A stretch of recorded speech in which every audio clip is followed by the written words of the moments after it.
Welcome to episode number 50 of the New Favorite Things podcast. And we're going to discuss one of my favorite resources, which is Google Forms, and how Google Forms can be a great assessment tool for you as a teacher, as well as a way to collect information from your students.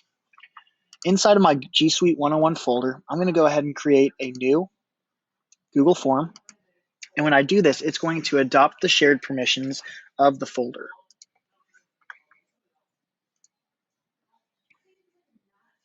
Google Forms has a different type of sharing system than other G Suite tools. Tools like Google Docs, Google Slides, and Google Drawings will all have a shared button up here in the top right-hand corner.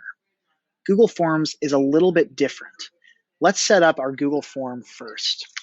We're going to take a look at how to address our settings in this Google Form. Up here in the top right-hand corner, there is a settings wheel. When you click on it, it will pop up with a couple of different options to adjust your Google Form. Google Forms are a way to collect information from people, kind of like a survey.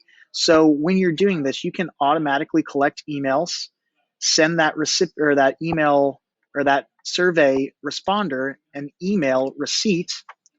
You can restrict it to just Granbury ISD users. You can limit it to only one response. This is great and useful if you're doing something like a homework assignment or a test where you only want students to be able to submit once. You can also set this up so that students can edit this after they submit and so that they can see one another's responses whenever they do submit.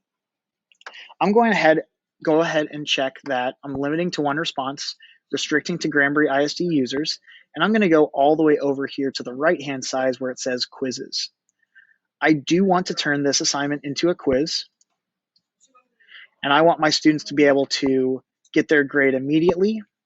I want them to see which questions they missed, but I do not want them to see the correct answers. You can also come in here to presentation mode, and students can have the questions shuffled for them. That way, no two Google Forms are going to be identical. This is a great way to prevent students from cheating while using Google Forms as an assessment resource. Once I've got my settings how I want them to be, I can click Save.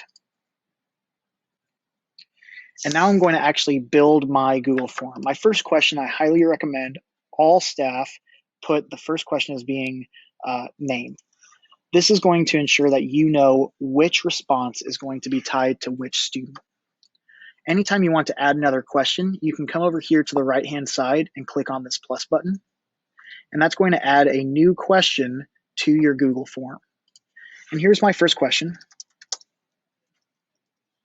And down here, I'm going to put in the possible answer choices.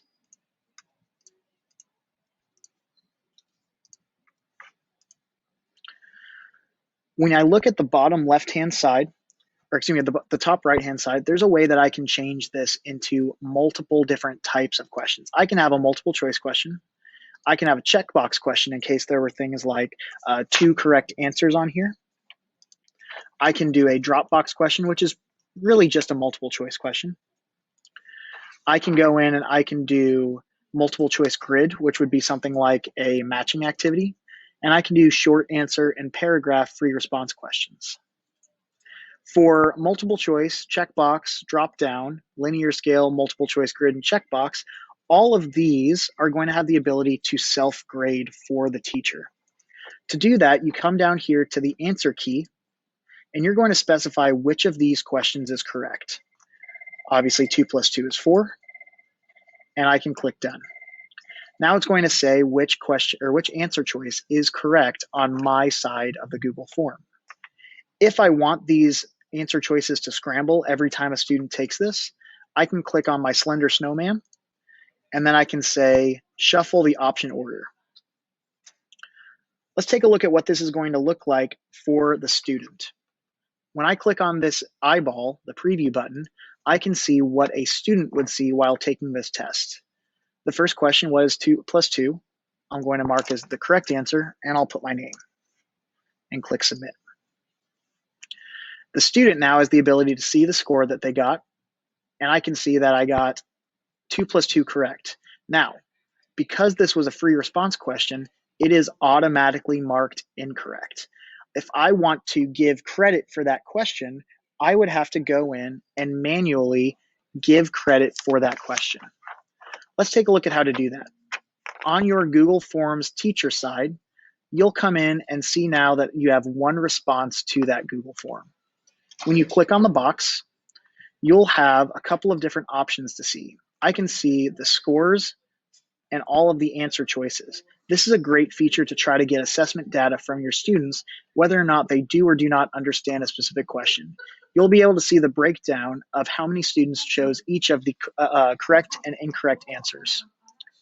To manually grade, I would come in here to this button that says question. And here's the question. It was that first question that said name.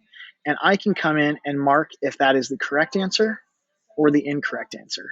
Obviously, I'll say that's the correct answer and click save. A fast way to get all of the student responses is to click on this green button here that says create spreadsheet. This is going to create a spreadsheet that is tied directly to the Google form. Any responses that come through will have the email address because I was collecting them, the student's name, their answer to that question, and then if it's a self-grading quiz, it will also include the grade. This is probably the most important part of Google Forms and one of the most confusing parts, where Google Forms has both a send button and a share button. When I click on the send button allows me to send the link for students to fill out. This is going to give the student side of the Google form. The way that you access that one more time is by clicking send and then navigating to this middle button that has the link. And then you can copy this link and send it to your students. There is also a share button, or in this case, it's add a collaborator. When you click on your slender snowman here and then go down, you have the ability to add a collaborator. If you add somebody, that person would have the ability to edit your Google form. You do not want to manually add students to be editors to your Google form. I'll click save. And then if I want to submit this to my students, I click send, get the link, copy it, and send it to my students through their learning management system. I hope that this was helpful. Be sure to check out our next video where we talk about Jamboard 101. Follow us on Twitter at Pirate Tech Trio and at Coach Polano, and we'll see you next time.